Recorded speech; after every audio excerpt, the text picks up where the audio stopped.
بنرحب بكم في قناتكم يوميات زملكاوي.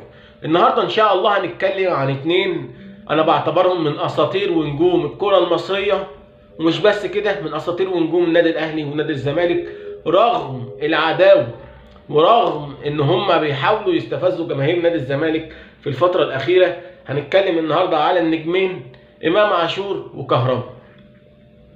طبعا احنا ما بنشمتش في حد، ومش من اخلاقنا ولا من اخلاق اي حد محترم ان هو يشمت في انسان هو في وقت ضيق. ومش هنعمل زي ما ناس كتير عملت في الازمه بتاعت احمد فتوح لما اتسجن والحادثه بتاعته، وربنا يرحم طبعا الشهيد اللي هو خبطه بالعربيه بتاعته. ولا هنعمل زي اللي حصل في الازمه بتاعت دونجا وشلبي وعبد الواحد السيد في الامارات. ولكن اتنين من افضل المهارات الموجوده في الكوره المصريه في طريقهم ان هم يضيعوا، في طريقهم ان هم يضيعوا مستقبلهم بايديهم، عشان خاطر هم ما بقوش مهتمين بالكوره، ما بقوش مهتمين بالاداء داخل الملعب، وبقوا مهتمين بس بالشو وبالاستعراض. اول واحد هنتكلم عليه هو كهربا. كهربا انا حضرته لما كان في الزمالك، يعني اقدر اقول لك ان كهربا في الزمالك قد كهربا في الاهلي 100 مره 1000 مره.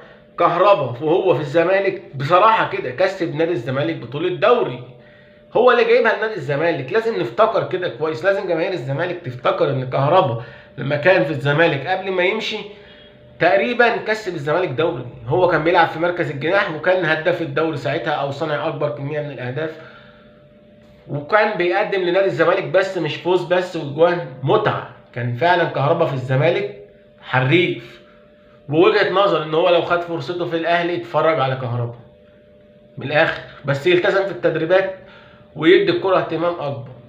المشكله اللي مع كهربا ان هو ما دفعش القسط الاخير لنادي الزمالك، فكابتن حسين لبيب واعضاء مجلس اداره الزمالك قدموا شكوى في كهربا ان هو بيدافع لنادي الزمالك شيك بدون رصيد، وكهربا معرض للحبس. الفلوس هتدفع باذن الله والمشكله هتنحل، بس احنا بنتكلم ان المفروض لعيب زي كهربا يبقى مستقبل لمنتخب مصر، ولعيب كبير ومهاجم وجناح، وبستغرب جدا من اللي بيحصل معاه في النادي الاهلي. ولكن بلوم عليه في بعض الحاجات، وهي التصريحات المستفزه اللي بيعملها والحركات الغريبه اللي بيعملها. بيقعد يعمل لك نيني نيني نيني ومش عارف ايه وكسبنا، ويتريق على جمهور الزمالك. بنشوف لعيبه اكبر من كهربا ولاعيبه اهلاويه اكتر من كهربا واكتر من امام عاشور، وما بيعملوش اللي كهربا وامام عاشور بيعملوه.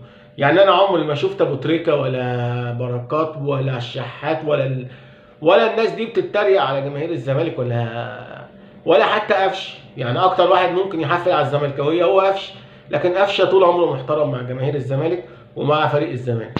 ودي رساله بوجهها لاي لعيب: انت شغلتك جوه الملعب تعمل اداء كويس وتعمل اداء محترم وتشرف ناديك وتشرف منتخب بلدك وتخلي كل الناس تدعمك وتحبك.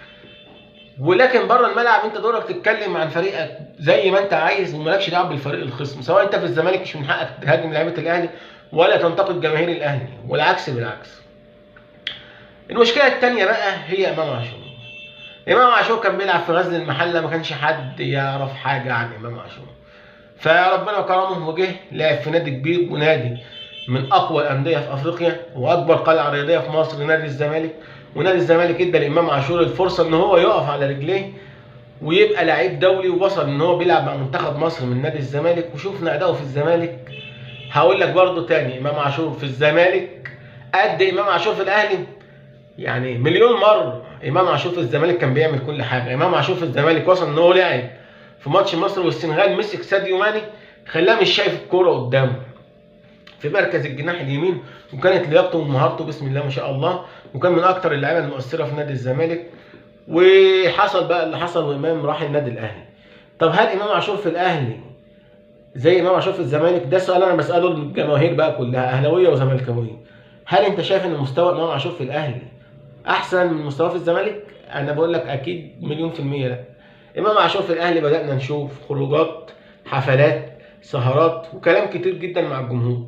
انت مالكش ان انت توجه رساله لك لجماهير الزمالك، وجمهور الزمالك قادر ان هو يحط على امام عاشور في الملعب وبره الملعب وفي كل حته، لانك انت اصلا يا امام عاشور زملكاوي، وما كنتش هتروح الاهلي لو كان الزمالك دفع الفلوس، وكلنا عارفين كده. حتى انت طلعت مع شوشو قلت كده. فامام عاشور كان حصل مشكله بتاعه المول وضرب فرد الامن في المول.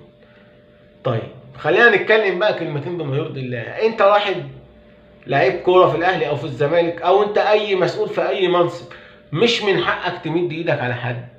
هو الراجل اللي شغال في المول ده ما هوش شغال عندك، ده راجل بيأدي وظيفته في دولة محترمة ولها قوانين ولازم تتطبق على الكل. طبعا وارد ان المشكلة تنحل وبنتمنى انها تنحل، لان حبس امام عاشور حاجة ما تفرحش، يعني ان انا اشوف واحد لاعب في النادي الاهلي ولاعب في منتخب مصر ومحبوب. بس طبعا عيب قوي اللي انت عملته. اللي مزعلني اكتر بقى ان جمهور الاهلي